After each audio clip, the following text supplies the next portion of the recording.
The hosts feel it would be a little unkind to present this podcast without just a word of friendly warning. We are about to unfold the story of Frankenstein, a man of science who sought to create a man after his own image without reckoning upon God. It is one of the strangest tales ever told. It deals with the two great mysteries of creation, life and death. I think it will thrill you. It may shock you. It might even horrify you. So if any of you feel that you do not care to subject your nerves to such a strain, now's your chance to. Well, we've warned you.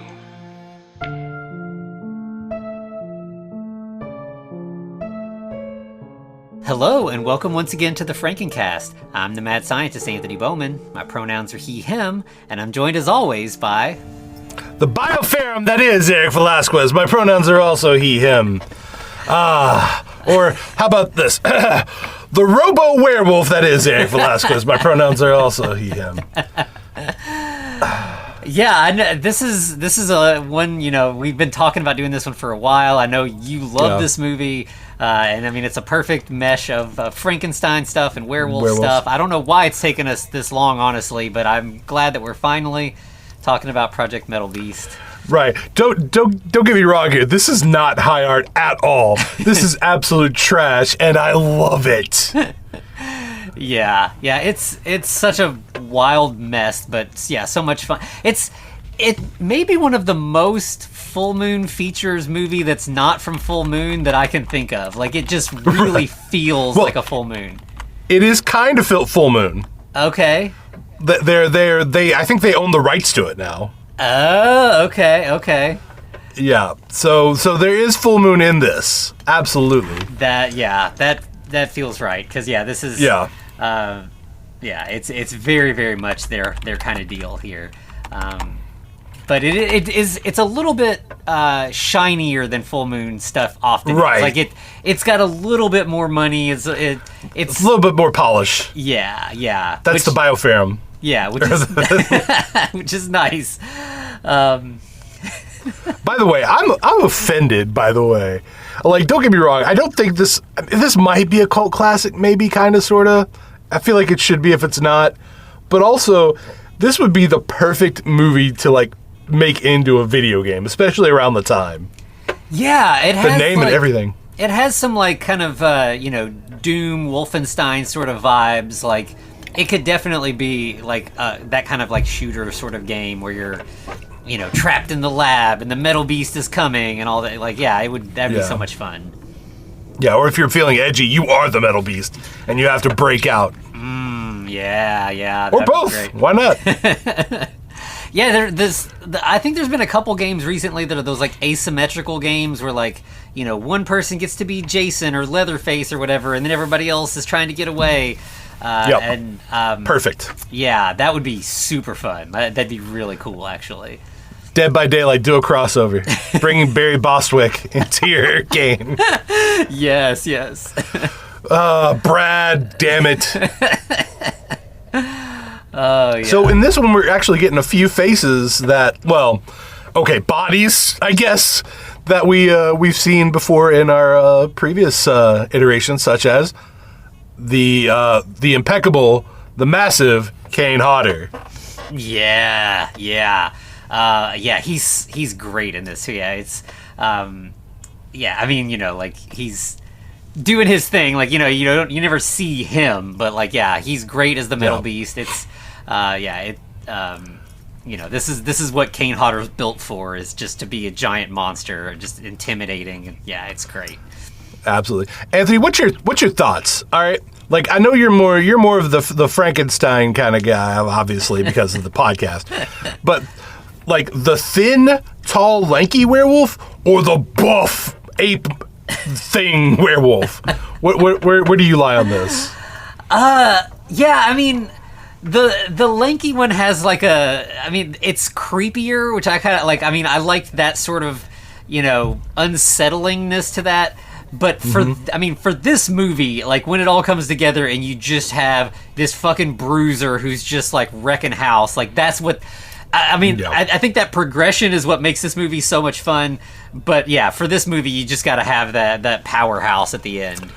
Right, yeah. No, I think the werewolves in this movie could punch through castle walls. Like, I believe they could go through some things. All right, we're not here to talk about our thoughts on the movies. Well, actually, we are. But that's exactly what we're here for. But let's get into the synopsis. Let's go. Yeah. So we start out with text across the bottom telling you what's going on. Where we've got Operation Lycanthropus, where the U.S. military intelligence has sent this group of soldiers to the Carpathian Mountains. On. I have feelings about this. This group of soldiers, you say? These 2 soldiers? What? Yeah. 2? Yeah, this isn't even SEAL Team 6. This is 2 guys. We're running really light here. Right. This screams that, hey, we have $1 billion in fucking surplus that we just want to piss off. So let's go get those golden toilets, folks. Or whatever they thought those were. Yeah. So they spell it out. We're in the Carpathian Mountains. Objective: sample werewolf blood. Purpose: create superior combat agent. You gotta make those super soldiers. Yeah. Oh, I love it. Yeah. So we have our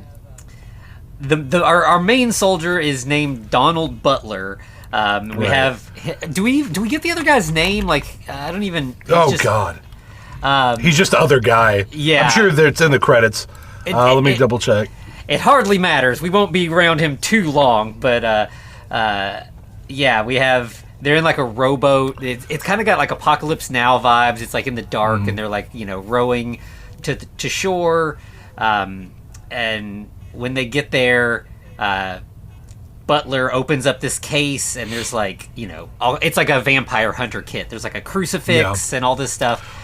But to show you he's not a good guy, he immediately tosses away the crucifix. That won't help us here. Yeah. Even though it oddly might.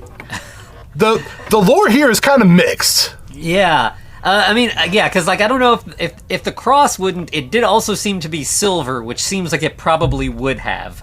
But we're getting the mix of vampire and werewolf where crucifixes and silver affect them, which I guess traditionally is the thing, right? Because some people believe that werewolves, when they died, became vampires sometimes. Yeah, and this, you being in Hungary and the Carpathia. We're definitely in the Dracula area of the world as well. Yeah. Exactly. See, he should have kept it for backup. You never know when. That would, oh my God, that would be such a great, stupid movie. They're going on a hunt for werewolves, but they also get jumped by vampires.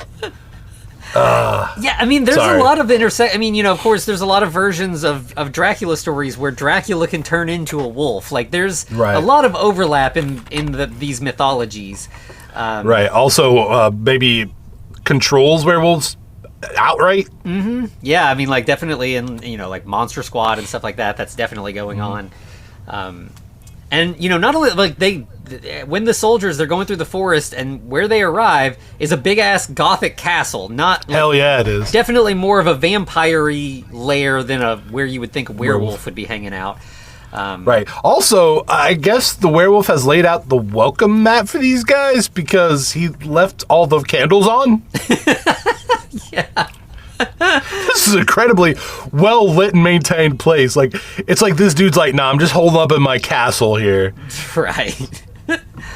So we have them. I think they first go in a basement entrance, so they're in a catacomb kind of area. Right. They have to enter in through the catacombs of Castle Ravenloft so they can fight Never mind. Anyway, yeah.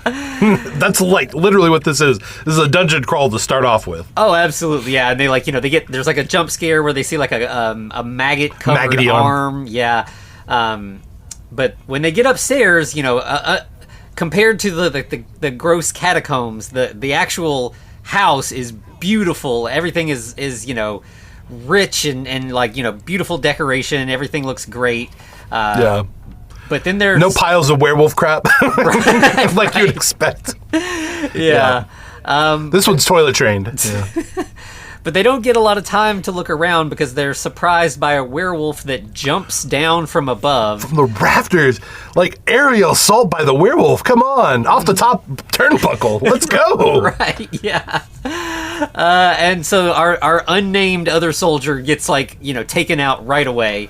Right. And but he had the camera, so it falls and somehow takes multiple pictures of them perfectly in frame. Yeah. What? You know, Butler is able to fire off a couple shots with presumably silver bullets, and takes out the werewolf. And then he opens up this metal case that he has that's like steaming dry ice coming out of it. You know, they're keeping stuff cool in here. That's where all the science is. Yeah. So he drains several vials of blood from the werewolf. He saw that the camera went off, so he goes ahead and grabs that as well. He checks on his comrade there, who is definitely dead. Well, he double taps him for a good measure, right? You know, just in case he could werewolf out later. You never know, so best to be safe. And then we just like cut to like back in the States.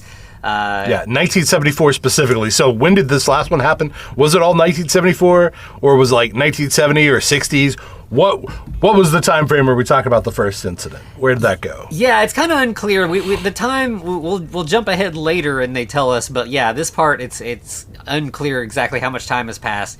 But it seems counterpoint. Can I make it one? Sorry to interrupt. Yeah. Go for it. Why? Why did we jump through time like that?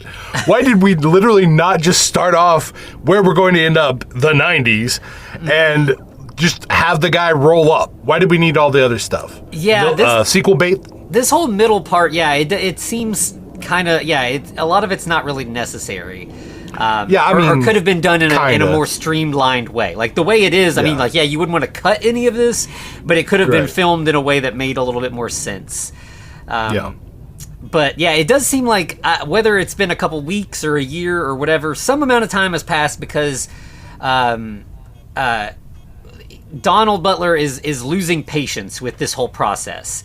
He's like, give me that blood. Why is all this blood already used up? I want this blood in my veins. Mm-hmm.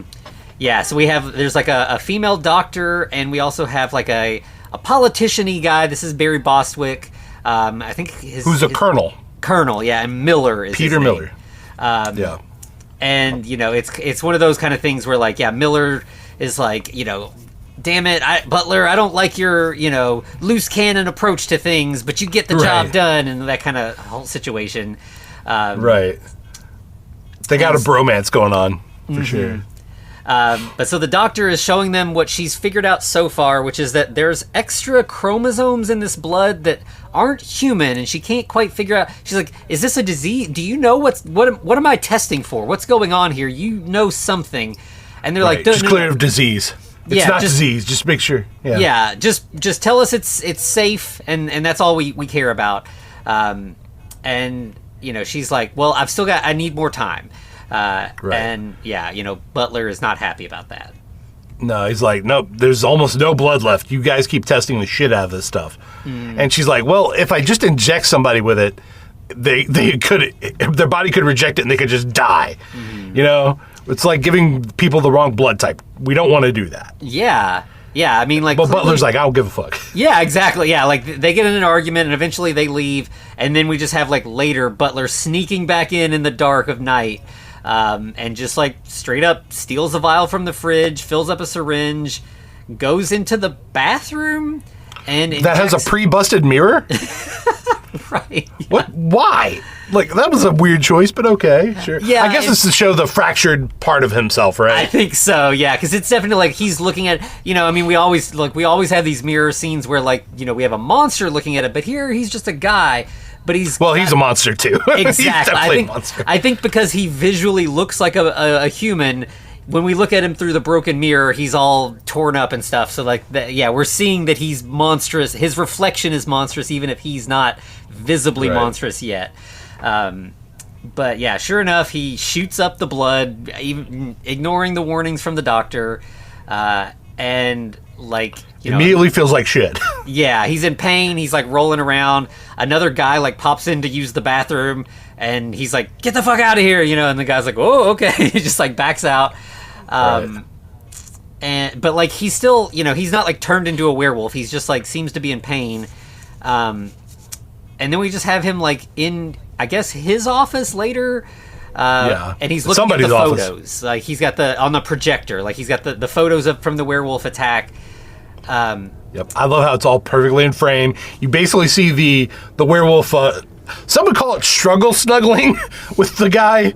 Pardon the joke there, but it's definitely inappropriate for sure. Yeah. And suddenly he can his head kind of tilts and he can like we hear this voice off in the distance through the vents. His hearing has suddenly got like wolf-like hearing basically. And they're making fun of him, being like, "Yeah, this fucking guy wants to be a werewolf." What the fuck? Yeah. How dare you? No. Yeah. And then that's when Miller comes in, and he's like, I was just in there. I saw you use the last of the blood. What are we gonna do now? And tries to flip the lights on. Butler's like, "Leave the lights off. My vision's too good." Yeah. And he's like, now that, once this all, fully incorporates with my blood, now we have so much more of a sample. You can use all of my blood, too. And, he's not wrong. He's an asshole, but not wrong. Right. And Miller's like, but you could have died. And he's like, yeah, but I didn't. It's working, and like, it's this whole thing where Butler's like, humankind, we evolved, and some of things improved, but we lost our animal instincts, and I'm taking it back. Did we though? Did we? Right. It's ridiculous. Miller. Also, I don't know that werewolf is necessarily part of our like the missing link of humanity. Maybe in this world it's possible, but Miller's like, you've gone too far this time. I'm gonna shut down this whole project, and he's like, you can't. I'm immortal now. This project's gonna go on forever. Right. I'm going to be a new kind of warrior. I've got the heart of a warrior. The brain of a dipshit, but the heart of a warrior. Right, yeah. And so we get to some scenes of like Butler creeping around the building. He hears things in the distance and goes to investigate. He comes upon some people having sex, which I don't really know what the point of that was. It's titillation, even vaguely. Yeah. Like this movie was like, hey, we're going to sci-fi, so let's not show too many tits, even though we're going to show hanging dong. Right, yeah. Yeah. But anyway, his failed manicure pops out here at this moment. Mm-hmm. Yeah, so the werewolf's coming out more. Maybe it's like the pheromones or something, I don't know. Yeah. But maybe we should have met that couple, though. Who knows? I don't know. Yeah. But he leaves them. He goes into like another room that's like I think the hematology lab. There's like one scientist in there working. He attacks her. You know what we forgot to do? Maybe my earlier joke about the struggle snuggle was not appropriate. Also, assault. He just does an assault here. So yep. Yeah. Probably put that in a little bit earlier. Yeah, and it's. But they do kind of like, again, because we have the sex scene that's titillation, but here, we kind of like, he pounces and we fade to black really quick. We don't really like see what happens. And then we just like fade right back in.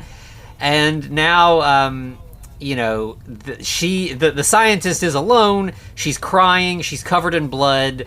Her clothes are ripped up. Yeah. And she says it was Butler. Some other scientists hear everything and come in to see what's going on. So they they run out to go find Butler and put a stop to whatever he's doing. But of course they're attacked by the werewolf version of Butler. Of course Miller comes in and he's like, "Fuck this noise!" Pop, pop, pop, pop. Mm-hmm. Yeah, the most effective villain protagonist. He just straight up just shoots the guy multiple times in the chest. Yeah, he's the one who knows what's up here. So yeah, he was prepared.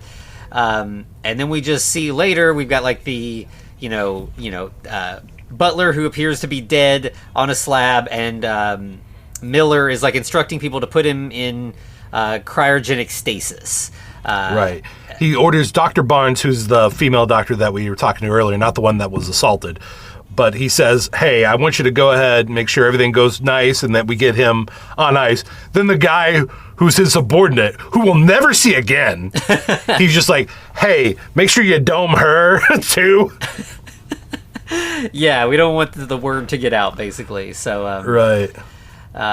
Yeah, so then we have, like, down in the lab, we have Butler frozen in a tube or whatever, and Miller comes up to him, and he's like, you were getting a little out of hand, you're too hard to control, and it's time for an attitude adjustment. So, I'll be seeing you later, I guess. Right. Just think about what you did. Right. Right. I don't think this guy's capable of that. I think the self-reflection thing is just not his bag. Yeah. Yeah. And so, this is when we now jump to the 90s. So right. obviously this is the cryogenic stasis thing. Like we just, 20 years have gone by or whatever. We have a new lady scientist, Dr. Anna DiCarlo. We know she's super serious because she's into like not only hematology but like skin grafting and all that synthetic tissue. Yeah, that's what she's into. And we also know she's serious because she gets a phone call from a bunch of other scientists who are all having a poker night, and they're like, "Where are you? You're supposed to be here." And she's like, "I'm busy. I'm right in the middle of stuff. I can't. You go on without me. You guys have fun." And like the actual guy who's on the phone, I think is her boyfriend. Yes, or prospective boyfriend. Yeah, they have something going on here a little bit more than like the rest of them are all friends, but like they have something a little bit more. I think. Then we see them continuing to play cards, her continuing to work, and then the guy shows up. Oh, by the way, we're not mentioning his name because I think it might be said once. Yeah, it's like way later too. Like it's like right near the end. I think somebody finally. Just know that he's boyfriend. I think we finally get his name as Philip. Is that right? Yeah, Philip. Yeah. Yeah. But yeah, right. By the way, he's in a military uniform, and I don't think they actually, in the credits, he doesn't have a rank. Also, do they know what rank is? I'm guessing not, because Barry Bostwick is a colonel in this part of the movie, and he's bossing around a general. Like, I don't know if everyone knows about this, but general's kind of like the highest, more or less, that you could go, and then you just get stars progressively, pretty much beyond that. Yeah, it's very hazy, and like we've had these like scientists who don't seem to be military, and then they're sort of working with military people, some of whom are also scientists, and it's it's very strange. Yeah, it's like they saw the thing and they were like, let's do that, but not understand it. Right. So we have like later on that night, Philip shows up at the lab and finds. That Anna has fallen asleep at her work. He kind of wakes her up, and she's like, this work is so important. I just can't stop. And so we find out, like as you said, she's working on synthetic tissue, but it's specifically combining synthetic skin with metal. And the idea is that this will they can get rid of skin cancer. Like you can just graft this; it will be super strong and resilient, and will take over the cancerous cells. That's what she says, but then later on we're going to get a reveal that she's doing this because she saw a girl burn to death. Why not just say that? Like, just tissue replacement. Yeah, I mean, this is useful for all of that. Like, I don't know why here she's really leaning into the cancer thing. It's probably because an editor caught it through the second pass after they'd already filmed this part and was like, hey, that's dumb. Let's actually give this a reason. Yeah.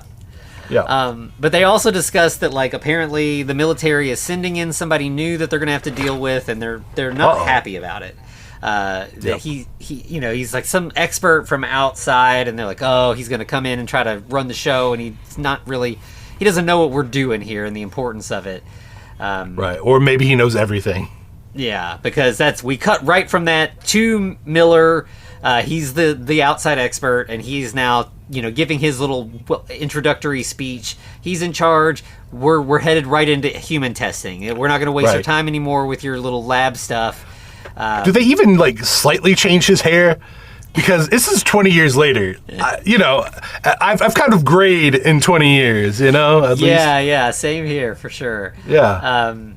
But yeah, the scientists are like, but this is metal. If we need to make sure it works. If this like turns into metal on someone's skin, it could kill them. Right. No one's going to volunteer for this until we're ready. And he's like, yeah, but we could use cadavers. And then we can kind of see, which makes no sense. A cadaver, like you can't inject living tissue into cadavers and think anything's going to happen. Like that's nonsense. Like, but his reasoning is actually weirdly solid, but the way he explains it is not. Right. Because obviously he knows the guy's not really dead. Yeah. Like, but the scientists should be like, no, that's nothing. That's not going to do anything. Right. Also, why did he have to say? I mean, yeah. You're right. Like, because I feel like if he was just outright like, hey, this guy died last week, it's still, okay, he's a cadaver. What is this going to do, ultimately, right? Yeah. Yeah. But, yeah, they do try to resist a little bit, and he's like, I'm in charge of your funding, so do what I say. And they're like, oh, right. All right, I'll take everything away if you don't, right? Yeah. So at that point, Miller goes down and is like, all right, it's time to get back to work, Butler. I'll make you indestructible, but you'll be completely under my control. Whenever was this man under your control? Right. And what does any synthetic skin have to do with mind control? Yeah, there's so many holes in this. But yeah, this movie really kind of thrives on like rule of cool, where it's just kind of like, why are we going to waste time trying to... Is this fucking awesome? Yes, then let's just keep going. Let's just do cool shit. Exactly.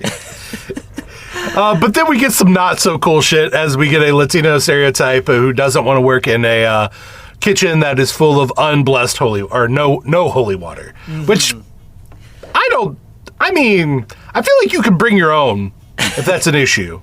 Yeah, they're like, it's unclear. Yeah, he's just like, I think it's the reason is because they've moved these cadavers, the cryogenically frozen bodies, into the freeze of the kitchen, and the which that's unsanitary. Yeah, that should be the problem. Not like this is unholy or whatever, but like you've got corpses next to food. That's bad.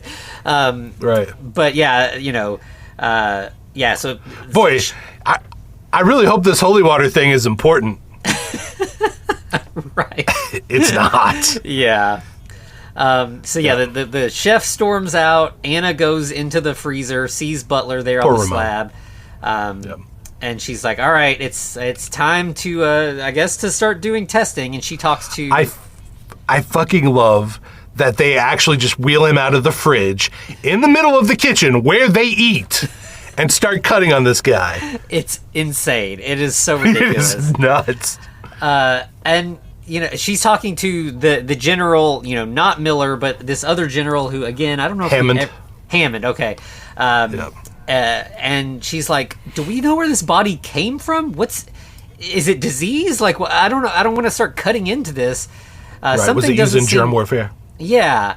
It does seems something doesn't seem right, and then Miller comes in and he's like, "Here's all the documentation. Everything's above board. I'll show you." And Anna's she's like, "This is a lot of redacted weird shit, man. You're not telling me everything. I don't like it." Yeah. And so then, like, we just cut to later where like Anna has started work and she's talking to, some of her colleagues or whatever, and she's like, "I've taken some samples and." Apparently, whoever this guy is, he ate large amounts of raw meat, and he also has some sort of strange mutation in his hair follicles. Right. And also, he has dirt on his body that came from Budapest, which is a lot of... Okay, by the way, her partner is named Debbie, played by Musetta Vender. And do you know what she is her other major acting credit? No. Are you a big fan of Mortal Kombat, Anthony? Absolutely, yeah. Have you seen the movie Mortal Kombat Annihilation? Yes. She is Sindel in Mortal Kombat Annihilation. Oh, whoa. Yeah. Also, basically, her thing is being in bad movies. Apparently, she's... Her last movie was in 2024 where she played in a movie called Mommy. Do with that what you will. It's a short, so enjoy that. Okay. Yeah.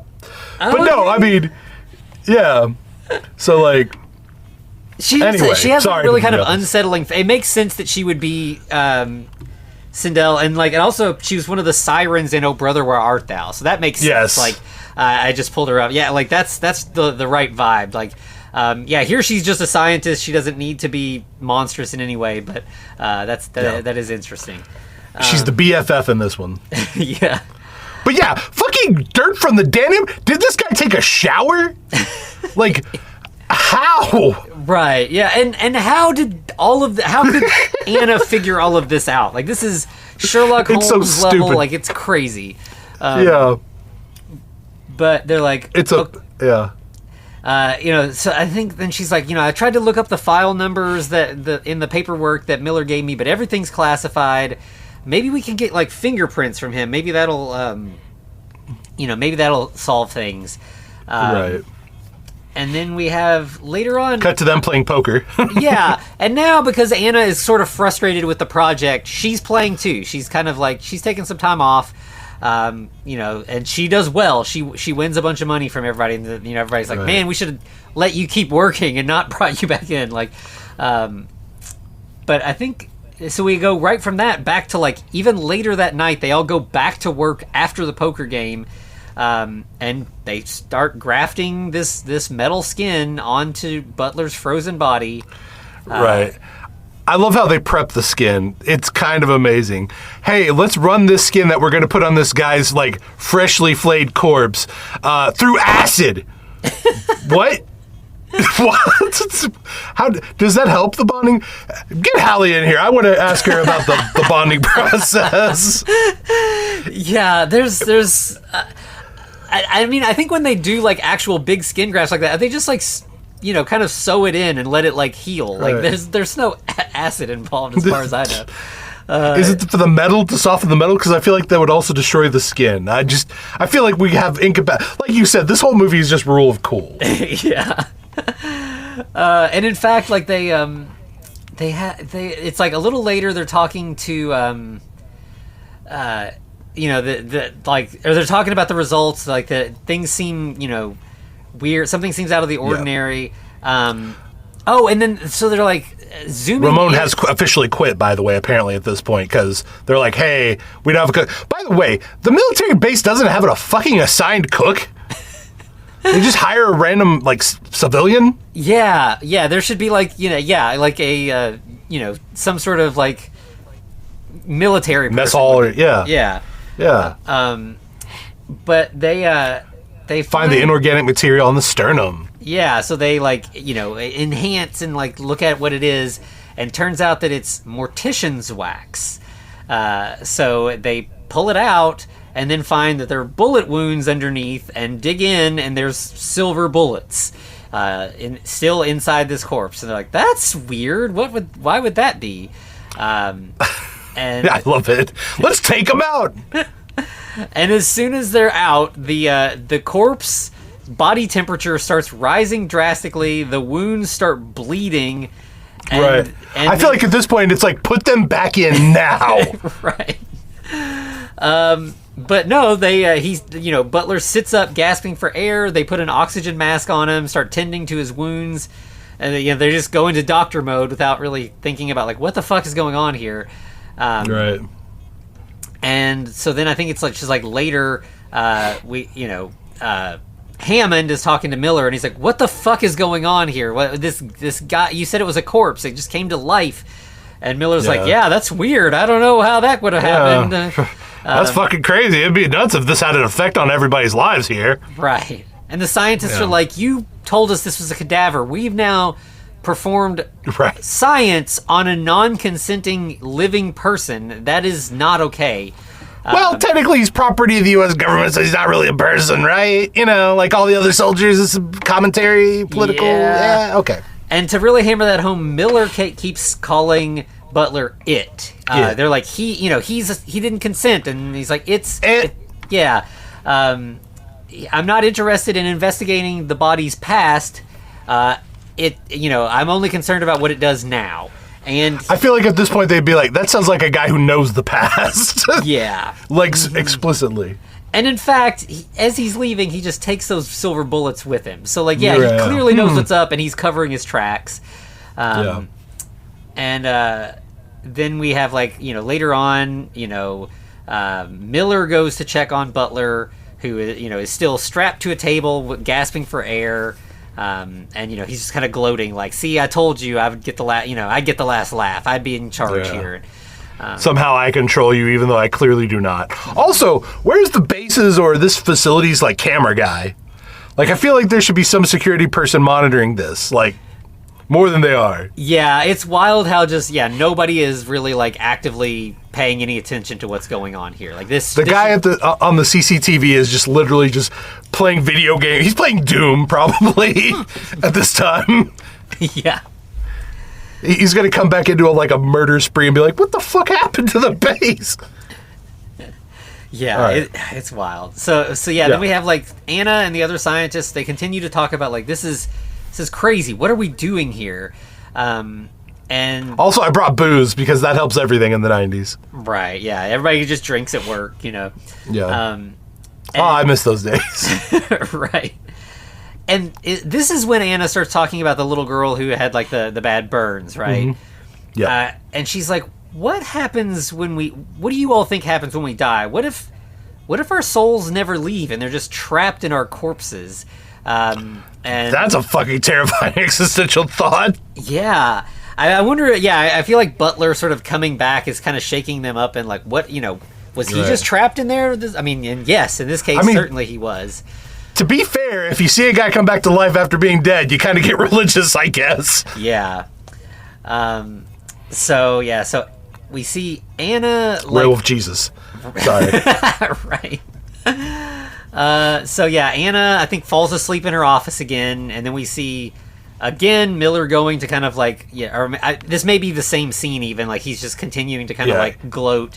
But he's got receipts now. He's like, see what you did? Here's a picture of you doing all this, it's your buddy getting killed. Yeah. Sorry. Yeah, it's those original photos. And he's like, remember all of this? And,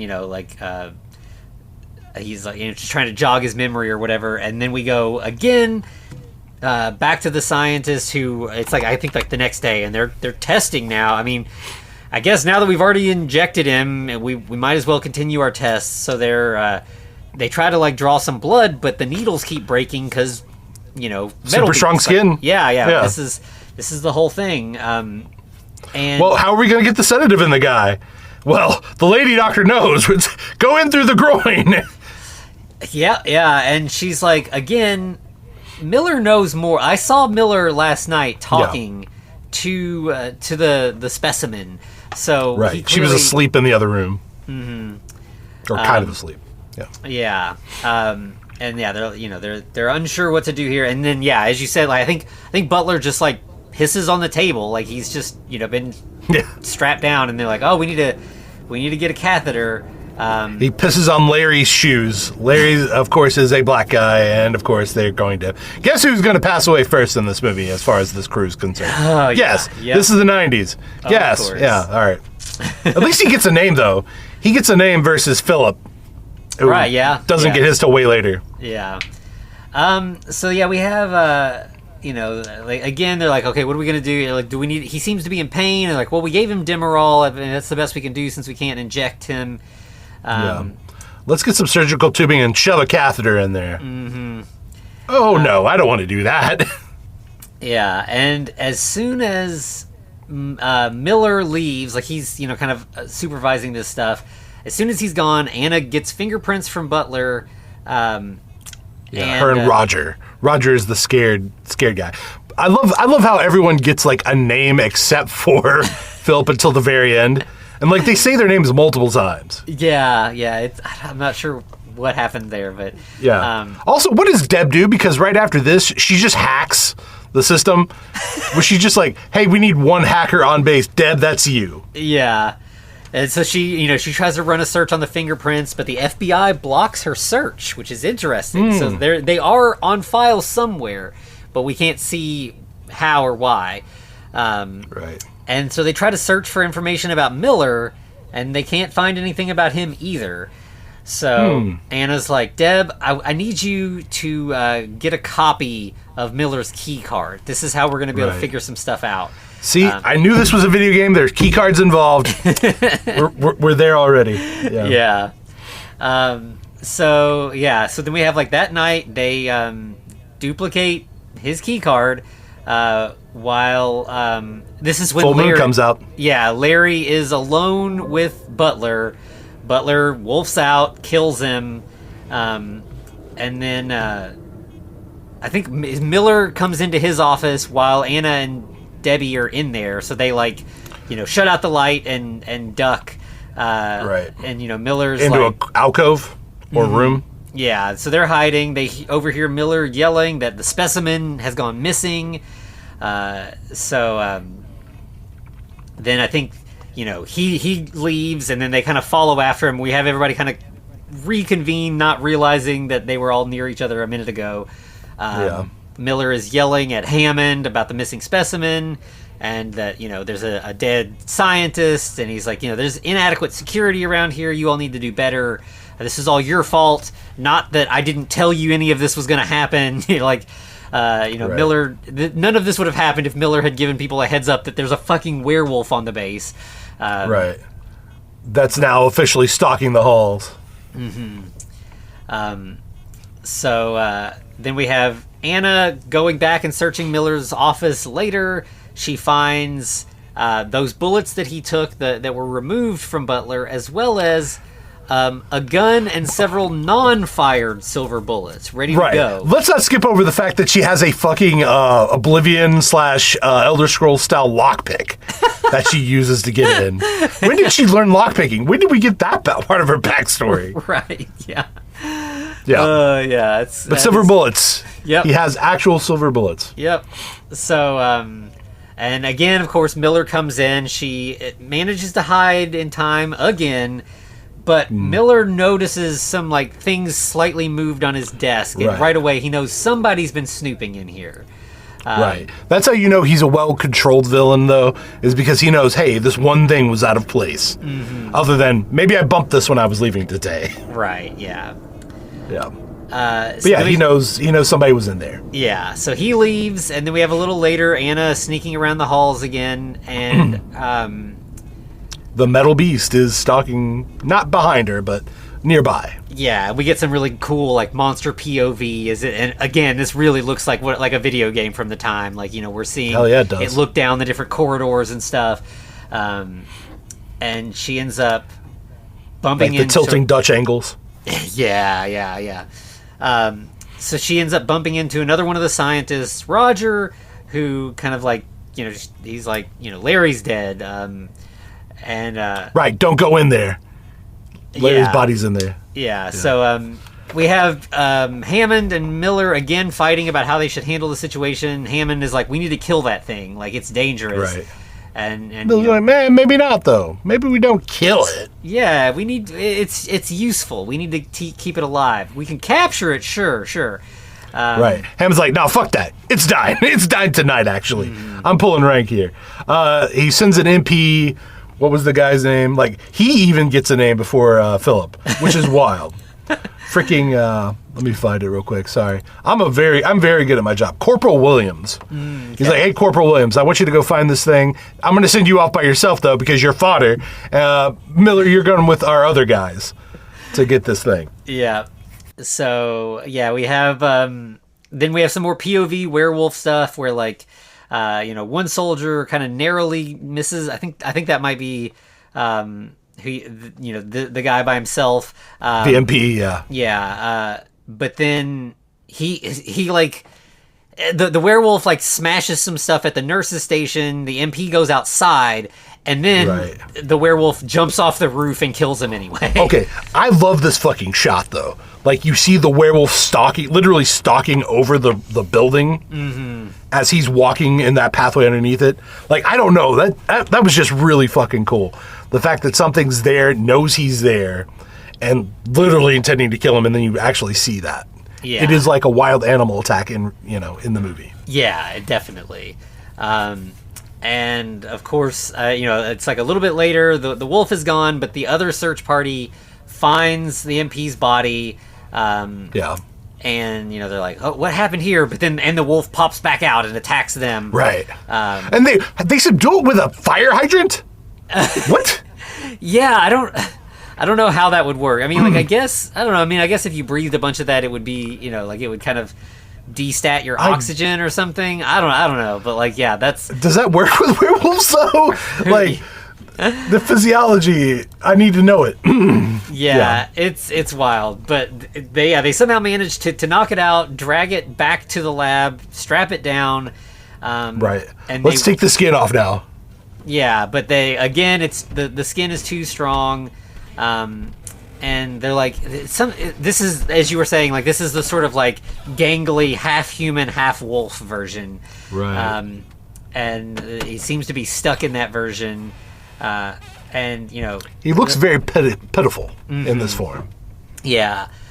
So the scientists are like, well, we've got him captured at least. I don't know what to do, but Miller, you keep an eye on him. We want to go pay our respects to our friend Larry, who was killed. Yeah. So they leave Miller by himself, which is crazy because none of them trust Miller, and it's wild that they think this is a good idea. But once they end up going back to the kitchen, and because they've stored Larry's body in the deep freeze, and Anna. No, they leave.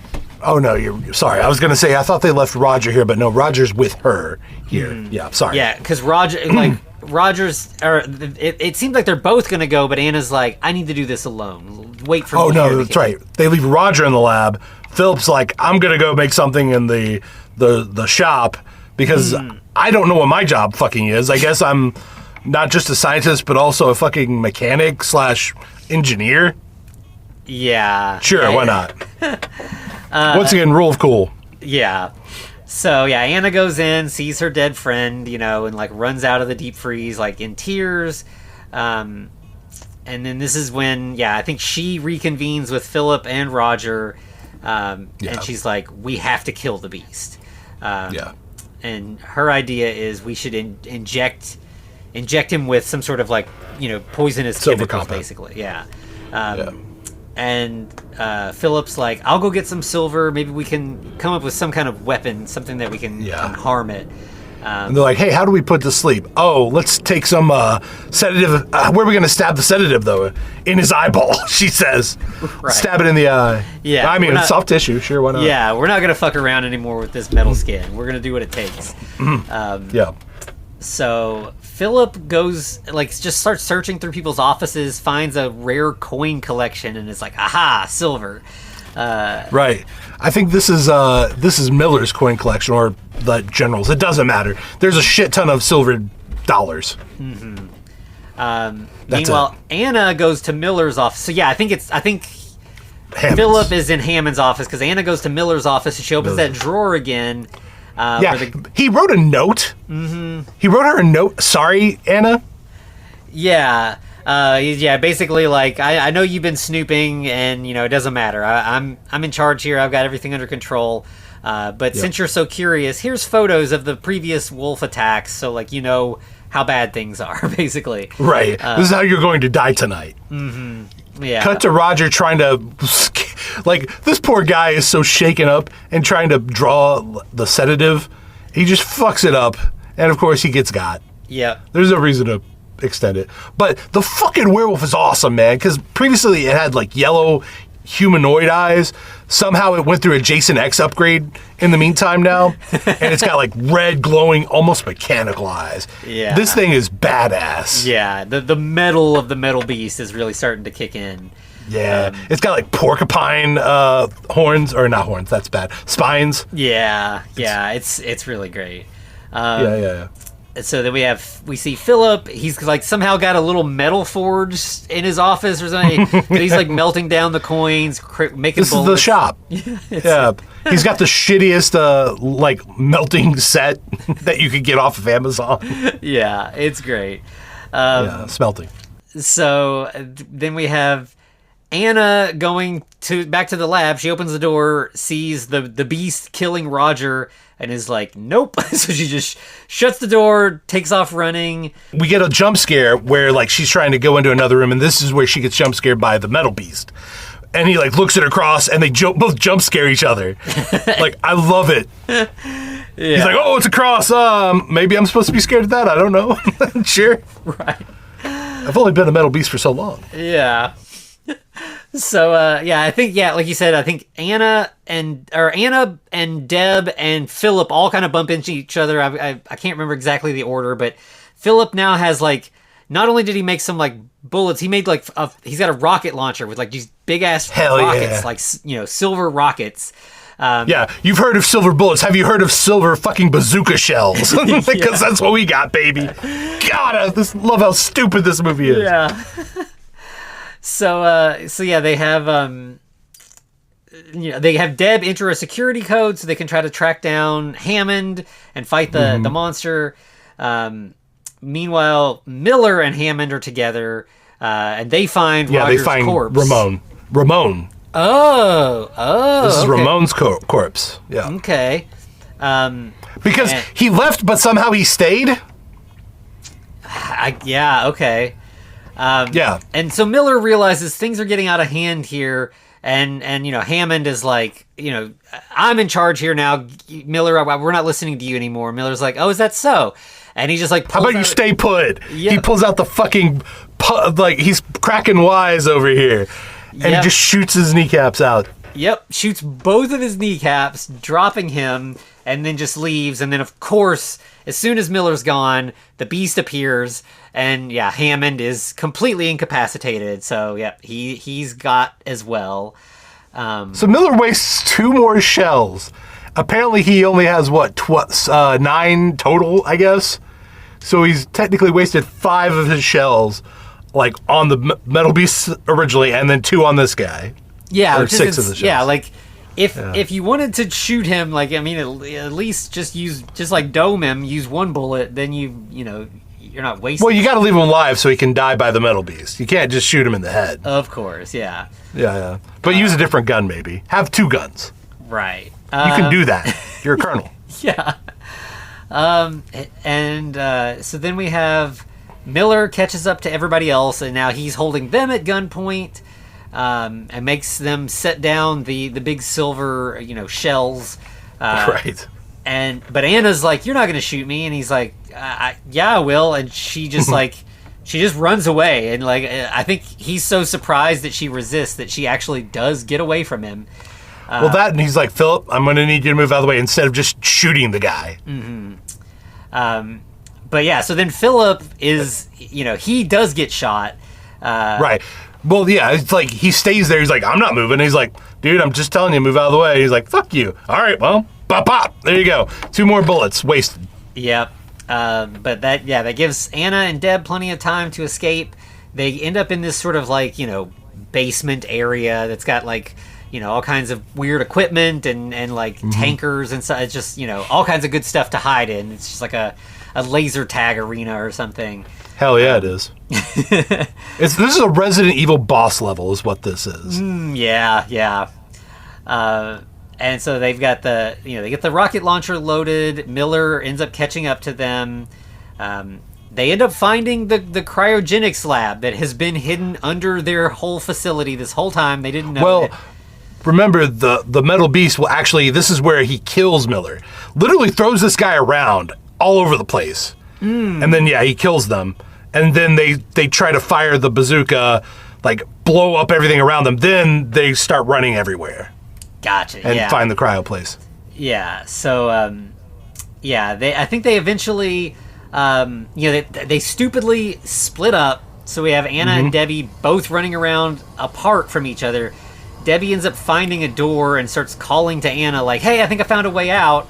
And of course, the beast hears her and corners her, and it's like, of course, now Debbie's going to get killed. However, before she can, Anna pops up. She's got the rocket launcher. She fires and misses, but it hits a wall, and the wall seeming to crush Debbie. And the beast gets like pinned with like some rebar that like goes through its leg or something, I think. Right. Well, rebar also goes through her foot. Oh, that's right. Yeah, So she's limping around. By the way, like, don't get me wrong. I understand, like, getting stabbed in the foot, nothing serious. I literally had a friend accidentally stab themselves with a sword in the foot. They were fine. They literally could walk it off. I feel like if you're a doctor, though, you're not like, hey, let me just remove the rebar completely from my foot. Yeah, this does not seem sanitary for sure. But, yeah, so we have the Anna is, like, limping around. Chasing. Yeah. The beast breaks free of the rubble, and we have a pretty long chase scene of them just sort of running around the underground corridors, and the beast ends up cornering Anna, but then Debbie pops out behind him because she wasn't crushed to death by the rubble either, and she fires the rocket launcher, and it hits the beast in the leg, but it doesn't explode, it just like jams in his leg. And the beast is like kind of like, what's, just like yanks it out of his leg and drops it on the ground. And then it's like, oh no, what are we going to do? That was our last shell. Right. Oh, Philip's not dead. Yeah, Philip survived too. So he appears and he just happens to have one the shell that they dropped on the ground earlier when Miller, cornered them. So they load that shell into the launcher. They hit the beast directly in the torso and it explodes. Exploded. Yep. So that definitely solves it. The beast is just, in parts, like just, chunks of beast everywhere.